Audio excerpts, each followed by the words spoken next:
Pasok yan sa impound concept. Bigyan mo ba yun ng kapirasong montan?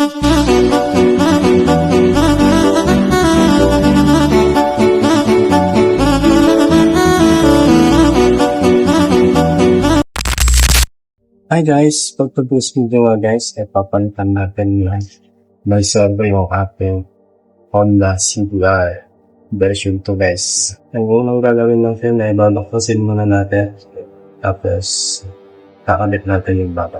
Let's go. At dito nga banda guys ay binabaklas na natin yung kanyang visor.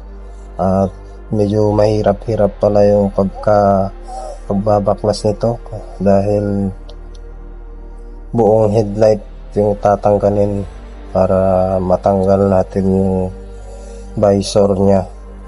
Kung gaano kahirap sa pagtanggal ganun din kahirap sa pagbalik.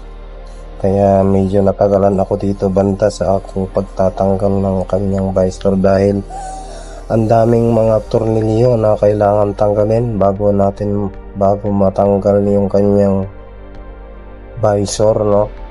So medyo inaano ko pa dito, sinisipat ko pa kung meron pa bang tornilyo, pero meron pa pala dito sa gitna sa bandang ilalim, kaya hirap na hirap akong magtanggal ng kanyang visor. Kasi dito banda sa bandang kanan guys, hindi ko matanggal yung tornilyo ni dyan, kaya nakaangat na lang yan. Hindi ko na siya masipat, hirap sikwatin yung kanyang pilit. At yan, natanggal ko na guys. So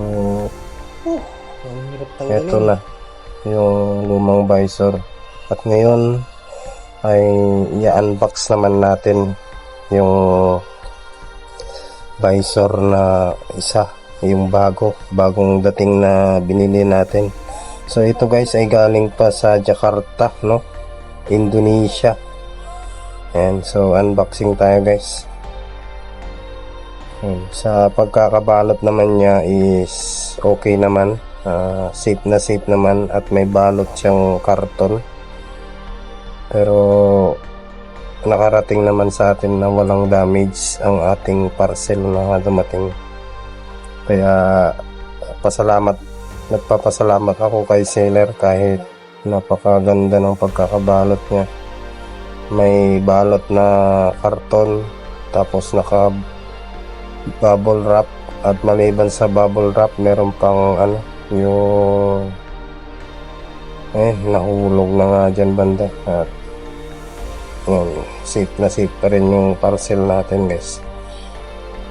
So meron akong nakikitang pagkakaiba sa pinadala, ngunit ito talaga ay modified visor na siya, hindi na siya yung original talaga na visor. Pero swak na swak talaga doon sa kanyang pinagmatch ko naman sa luma saka sa yung bago, pero tama naman.